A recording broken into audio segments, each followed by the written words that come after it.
if you're like me and haven't got the money to stump up for a glass greenhouse, the next best thing is a plastic one like this one. I was lucky with this one. I got it on eBay in the sale just after summer. It was £60 down from like £100, I think. And the big fear with the plastic ones is obviously them blowing away. And in the UK the last 2 years we've had really bad storms where things have just been uprooted, trampolines, greenhouses. I've seen a lot of polytunnels ripped out. So I got us thinking, what can I use? I was searching online and I found these. About 30 centimetres long, and I think it's about a centimetre thick. It's got these little ridges in to grip the soil. Now, I think it was about £18 I got these for. And they're just like the tent hooks that you have when you're securing your tent down the ground, except obviously they're huge. And all I've been doing is putting them. Now, I did pull this one out for show purposes, but I have been hammering them in. I'll put them around at intervals, 2 on each side.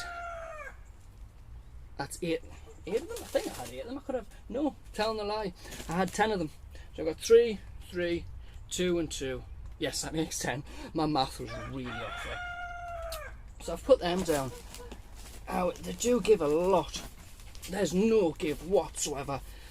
There is other things keeping this down. These are just to keep the glass plastic down. But I'll show you what else I've been doing to keep this secure. Hopefully survives the bad weather. And as if by answer, it starts raining. So I've got them ties to the outside, which it doesn't do much. It's got these little ones, that's what I was talking about, the little pegs, but as you can see, they just come straight up. You need something on top.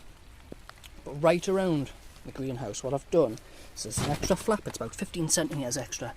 And what I've done, I've dug it under here and then backfilled it. And then put bricks on. Filled. That's just, I've been moving it in there. Push that down. Round bricks. And along there, I've got a beam going along there as well. But with this, obviously, if you think the wind's pushing, all that pressure's going to go on the soil. The only problem I do have is at the front. I think when the weather gets really bad, as you can see, I'm going to fill that more around there, and I'm going to put some planks of wood at the door and bury it. If I know it's going to be really bad weather, I'm going to bury that down there, and that should keep it down. You can see I've done it along here. Buried it under, and bricks. And my little rat traps. Little mice have been caught, like rats that have been causing us loads of trouble in my compost bin, living under this shed. But all the bait was 8, so there'll be a few gone. As you can see, I've just got my back tarpaulin down, because it's quite some size. It's 2.5 metres by 2 metres and 2 metres high as well. And they're not the cheap plastic ones. If you can see, they're quite a sturdy steel, I'm assuming, and it's not. Do you know on the really cheap ones you can get?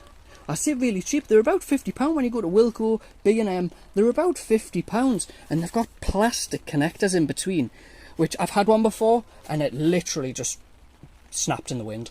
Not good at all. Also got these as well, going across, giving it a bit more sturdiness, and another thing that sold us on it was these.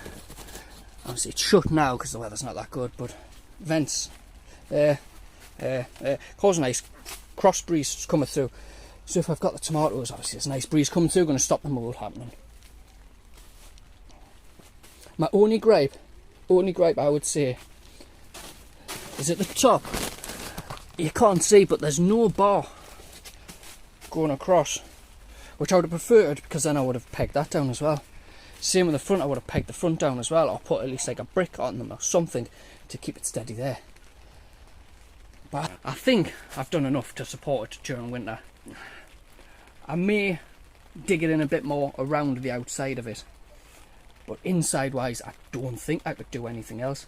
I have seen people use bungee cord, but that's for the smaller ones, about the £50 ones, where it is a walk-in, but it's about half the size this. It's maybe like a metre wide by a metre, maybe a bit longer, and they have bungee cord theirs around a shed, which to me I feel like friction would end up ripping the side of the greenhouses.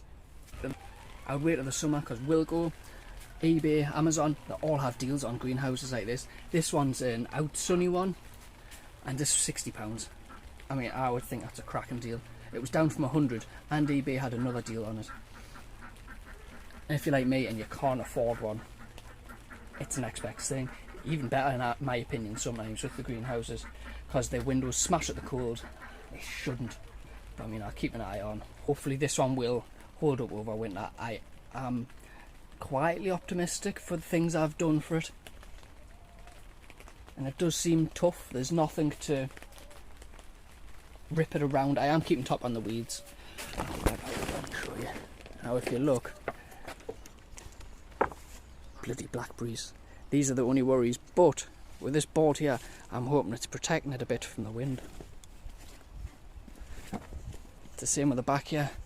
Back might protect a bit from the wind, and obviously with the old chicken coop, the only bit that's directly getting full wind is this side. It's the only bit that's going to get full wind.